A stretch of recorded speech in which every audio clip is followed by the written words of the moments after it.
ubwami bwose umuntu wese afise amariye ubwami, ubwo bwami bumuha uburinzi. Ako kantu siko mwakumvise. Umuntu wese afise ico amariye ubwami, ubwami tuza gukora ibishoboka byose kugira ngo umuntu arindwe, kuko ikimunyiganyije kinyiganyije ubwo bwami. Iyo biri kiratubwira ngo muri imbone y'ijisho ryanje. Ese ivyo bintu bisobanuye iki? Ico kintu cyumva ako kantu Imana yavuze, imbone y'ijisho ry'Imana.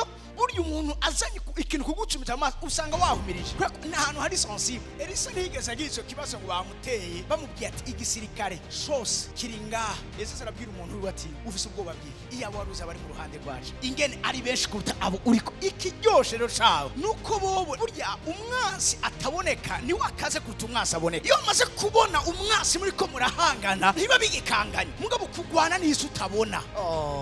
Haleluya. Utinda ubutunzi bw'Imana hano muri nose, umutima w'Imana uri kuri jewe. No guhomba kw'abantu, guhomba kw'Imana. Imana ishobora kwemera kuguhomba, no iteze kukurinda kubera ko urafise ico uyimariye hano muri nose.